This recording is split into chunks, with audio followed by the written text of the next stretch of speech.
Selamat pagi, selamat siang, selamat malam, Bapak Ibu yang terhormat. Hari ini kami akan mempresentasikan mengenai prospek evaluation di WKP Blue Lies. Dan ini adalah tim kami, dari 5 orang, dan outline yang akan kita bawakan yaitu Power Plan, Environment Assessment, Regulations, Project and Financial Planning, dan juga terakhir kita akan membuat summary-nya. Silakan dimulai oleh Saudari Beauty. Oke, yang pertama itu adalah power plan. Power plan desainnya ini gambar kiri merupakan layout dari pipeline route-nya. Yang merah merupakan production well, biru merupakan injection well, yang kuning merupakan power plan. Biaya produksi akan dibangun dari sumur produksi menuju power plan, dari merah menuju yang kuning. Dan kemudian pipa reinjeksi akan dibangun dari mesin pemisah uap menuju bantalan sumur injeksi. Fluida panas bumi yang dihasilkan dari sumur produksi ini akan terbagi menjadi dua, akan terbagi lalu dimasukkan ke dalam separator menjadi uap dan air asin oleh mesin pemisah uap atau separator tadi. Dan kemudian uap bergerak menuju power plant melalui pipa uap, sedangkan air asin akan menuju ke sumur reinjeksi melalui pipa air asin. Selanjutnya ya power plant design. Di sebelah kiri ia adalah layout dari single flash power plant yang digunakan pada WKP mulai sini. Hal yang perlu diperhatikan adalah pembuatan layout geothermalnya. Terbagi ketiga yaitu arah pipa uap dari lahan uap atau steam field, kedua ialah arah garis transmisi, ketiga adalah arah angin untuk penempatan menara pendingin atau cooling tower yang optimal. Kenapa WKP Blue Lies ini akan dibuat menjadi single flash power plant yang dibuat menjadi single flash power plant? Oleh karena WKP Blue Lies ini merupakan liquid limited atau water limited, sehingga dibutuhkan adanya separator agar dapat memisahkan air asin dengan uap. Selanjutnya ialah power plant design, construction materialnya. Di sebelah kiri ialah gambar outline proses dari single flash power plant-nya. Single power plant ini terbagi menjadi 2 unit dengan kekuatan sebesar 55 MW.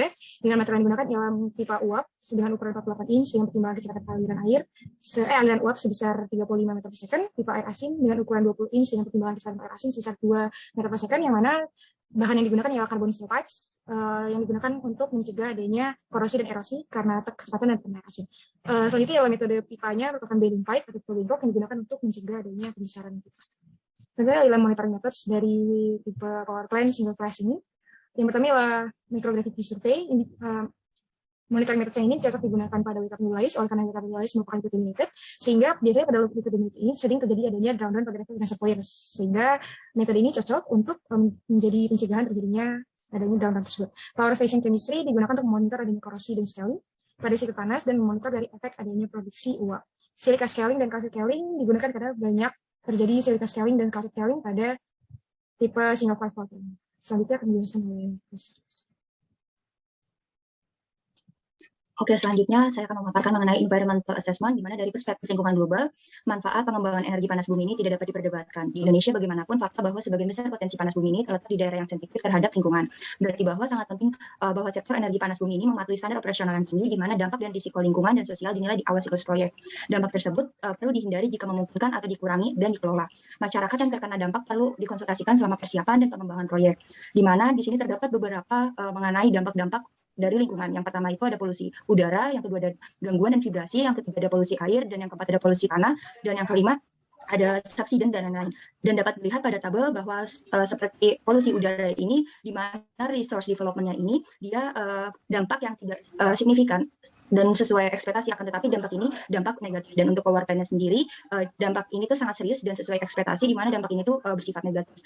Dan selanjutnya untuk noise dan vibrasi ini pun sama, bahwa dampak-dampak ini tuh untuk research development ini tidak signifikan yang sesuai diekspektasikan, dan untuk power plant-nya ini dampak yang sangat serius yang kita sesuai ekspektasi, dan dampak ini pun negatif. Nah, untuk soil pollution ini atau polusi tanah ini, untuk research development-nya ini, dia dampak yang tidak signifikan dan sesuai ekspektasinya, dan dampaknya itu bersifat negatif. Nah, untuk power plant-nya ini dia tidak ada dampak yang sesuai ekspektasi.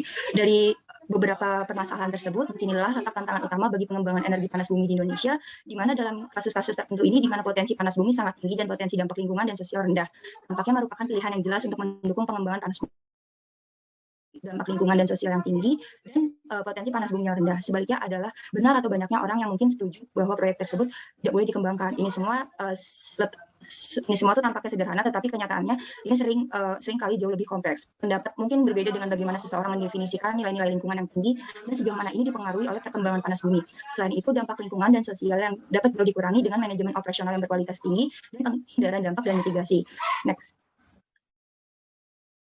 di mana kita memiliki rencana-rencana mitigasi. Yang pertama ada avoidance, di mana avoidance ini langkah-langkah yang diambil untuk menghindari menciptakan dampak sejak awal, seperti memilih lokasi yang alternatif atau penempatan infrastruktur atau gangguan spasial atau temporal yang hati-hati. Misalkan penempatan jalan dan infrastruktur besar seperti pembangkit listrik ini di luar habitat yang langka dan sensitif. Nah, untuk minimasi ini, di mana langkah-langkah ini diambil untuk mengurangi durasi, intensitas, dan atau tingkat dampak yang tidak dapat sepenuhnya dihindari.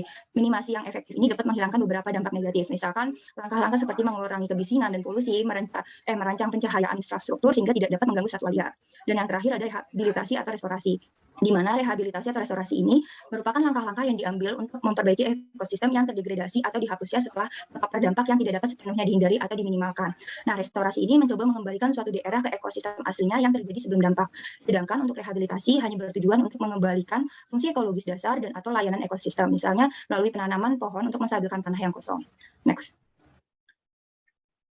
Dari beberapa dampak lingkungan yang terjadi ini, diperlukannya sebuah mitigasi dan AMDAL agar dapat mengurangi permasalahan-permasalahan yang terjadi dalam lingkungan dan sosial. Next. Baik, selanjutnya saya akan membahas mengenai regulasi. Selanjutnya, pada saat ini terlihat pada gambar di samping bahwasanya tertulis bahwa WKP Hulu pada saat ini masih dalam status eksploitasi, yaitu dalam tahap pembayaran sumber eksplorasi, dan berdasarkan keputusan Menteri ISDM nomor 2067/30 yang menyatakan bahwa WKP Hulu ini dinaungi oleh PT Pertamina Geothermal Energy dengan luasan 289.000 hektar. Selanjutnya, seiringan dengan status eksploitasi sudah dipenuhi dan sedang dilakukan dan harus dilakukan oleh WKP Hulu itu sendiri. Yang pertama ada Peraturan Presiden nomor 22 tahun 2017 mengenai Rencana Umum Energi Nasional. Kemudian ada Peraturan Pemerintah nomor 7 tahun 2017 mengenai panas bumi untuk pemanfaatan tidak langsung yang juga didukung oleh Peraturan Menteri ISDM nomor 37 tahun 2017 serta Peraturan Presiden mengenai percepatan proyek strategis nasional di nomor 256 tahun 2018. Selanjutnya, kemudian berkaitan dengan kegiatan pengembangan dan eksploitasi pada WKP Hulu dan sebagaimana yang telah disampaikan oleh Yaski mengenai environmental assessment, ada beberapa constraints atau main challenge atau tantangan pada WKP Hulu berupa regulasinya. Yang pertama dari segi lingkungan berdasarkan air, ada Peraturan Pemerintah nomor 82 tahun 2001 mengenai pengelolaan kualitas air dan pengendalian pencemaran air. Kemudian ada Keputusan Menteri Lingkungan Hidup nomor Kep 42 MNLH 10/1996 mengenai baku mutu limbah cair bagi kegiatan minyak dan gas serta panas bumi. Selanjutnya, dari sisi lingkungan berdasarkan polusi udaranya sendiri, ada kualitas standar untuk level hulu serta standar gas buang yang harus dipenuhi berdasarkan Keputusan Menteri Lingkungan Hidup nomor Kep 50 MNLH 11/1996 mengenai baku tingkat kebauan.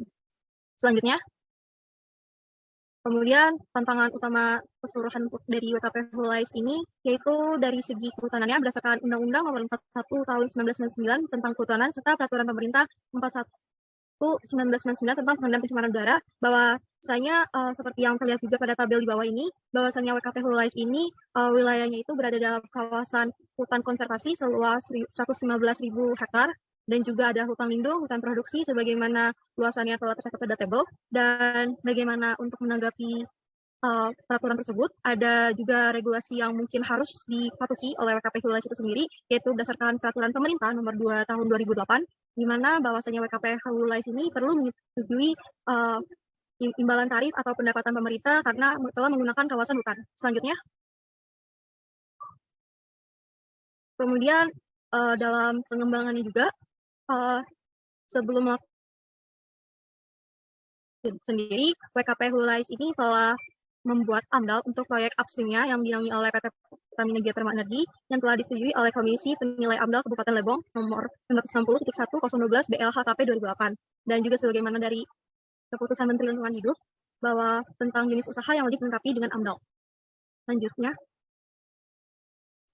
Baik, kita akan masuk ke perencanaan proyek dan juga keuangannya. Oke, kita masuk ke yang slide pertama, yaitu rencana eksplorasi. Kita dicanangkan untuk rampung dalam waktu 8 tahun, dari tahun 2010 sampai 2018, yang terdiri dari penyelidikan pendahuluan, lalu penyelidikan pendahuluan lanjutan, lalu penyelidikan yang rinci, lalu pengeboran eksplorasi, prastudi kelayakan, lalu pengeboran delineasi, lalu studi kelayakan lagi.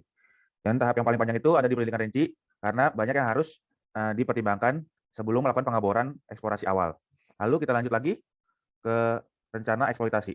Nah, ini untuk rencana eksploitasinya kita mulai setelah eksplorasi selesai dari tahun 2018 dan diharapkan bisa berkepanjangan sampai tahun 2048, yaitu selama 30 tahun.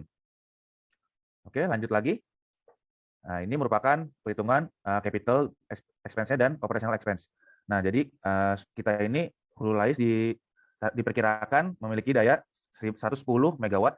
Nah, dengan referensi tahun 2019 itu biayanya itu 6.251 US dollar per KW-nya. Nah, jadi didapatkanlah angka 687.610.000 US dollar untuk 110 megawatt. Nah, dengan mereferensi dari breakdown cost dari IRENA tahun 2014, bisa dilihat pembagian dari keuangannya, yaitu dari power plant-nya, injection wells, dan lain-lain. Lalu dari CAPEX ini, yaitu capital expense-nya itu, didapatkanlah OPEX-nya itu, operational expense-nya, itu dengan rumus yang ada di sudah kita buat. Lalu didapatkan 25.235.267. Nah, itu untuk 1 tahunnya. Karena kita berencana untuk 30 tahun, maka didapatkanlah total operation expense-nya itu 227 juta sekian. Nah, dengan totalnya itu jadinya CAPEX dari tambah OPEX-nya itu 914 juta sekian. Nah, lalu lanjut kita lihat lagi untuk membuat S-curve-nya. Nah, ini kita membuat dulu tabelnya itu, dan juga supaya kita bisa mempersiapkan biaya di jenjang waktu tertentu sampai nanti tahap akhir, yaitu tahap produksi dan pemeliharaan, di mana sudah lengkap 100% dari rencana kita, dan juga resikonya sudah 0, dan diharapkan sampai tahun yang ke-38, yaitu sampai akhir masa WKP ini. Lalu lanjut lagi, ini adalah grafiknya dari S-curve pada proyek ini. Yang bisa dilihat antara resiko, lalu penyelesaian, seberapa jauh penyelesaian proyek ini, dan juga biayanya. Ini bisa dilihat bahwa resikonya itu semakin menurun, semakin tinggi penyelesaian, dan juga semakin tinggi biaya yang sudah dikeluarkan.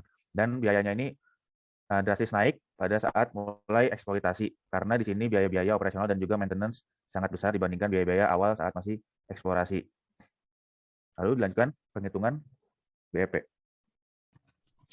Ya, selanjutnya merupakan analisis untuk kurva break-even point yang menggunakan data cost, revenue, dan profit. Unit sold yang diambil merupakan 813 gigawatt yang kemudian diubah menjadi kilowatt dan dihitung ke LCOE per kilowatt berdasarkan provinsi, yaitu 7,45 sen per kilowatt.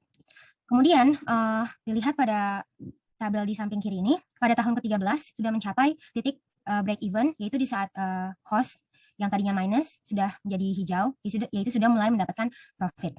Kemudian untuk yang cost-nya ini menggunakan data dari CAPEX ditambah dari data annual OPEX, yaitu 30%. Next. Nah, break-even analysis ini, kalau dilihat dari berdasarkan BPP di Provinsi Bengkulu, itu termasuk ke angka yang dibawa dari angka BPP nasional. Hal ini dikarenakan dikarenakan PLTU yang berada pada provinsi tersebut sudah cukup banyak sehingga nilai BPP lebih rendah dibandingkan angka nasional. Apabila lokasi WKP berada di lokasi di mana PLTU-nya tidak ada banyak, maka akan jauh lebih menguntungkan untuk adanya pengembangan power plant baik secara geothermal maupun fosil. Next. Nah, ini merupakan apakah secara berdasarkan perencanaan keuangan yang tadi, apakah proyek ya secara ekonomi ini layak untuk dikembangkan karena berdasarkan evaluasinya IRR-nya merupakan 14,67% yang memberikan nilai positif. Dan payout time-nya seperti yang saya sudah sebutkan tadi, pada 13 tahun dari perencanaan sepanjang 30 tahun. Yang mana umumnya break-even point baru dicapai ketika tahun ke-20 hingga tahun ke-30. Maka ini termasuk yang layak dan memiliki keuntungan profit murni sebesar 98% berdasarkan perkiraan dari kurva break-even point. Next. Yang terakhir adalah integration of analysis, yaitu kesimpulan secara menyeluruh. Seperti yang saya sebutkan barusan, WKP Hulu Lais diproyeksikan untuk beroperasi selama 30 tahun dan hingga saat ini sedang dalam tahap eksploitasi. Rencana power plant yang akan digunakan merupakan single flash power plant dan pengembangan dapat menimbulkan berbagai macam dampak lingkungan dan sosial yang terjadi di WKP Hulu Lais. Untuk proyek ini diperlukan mitigasi dan AMDAL agar mengurangi permasalahan-permasalahan yang terjadi dalam lingkungan dan sosial. Perencanaan pengembangan yang ada di WKP Hulu Lais ini telah diatur sebagaimana regulasi yang telah ditetapkan berdasarkan Perpres, keputusan Menteri, dan peraturan pemerintah. Dan berdasarkan perhitungan dan evaluasi finansial, proyek WKP Hulu Lais ini layak untuk dikembangkan. Sekian dari tim kami. Berikut merupakan referensi yang kami gunakan. Terima kasih telah menyaksikan.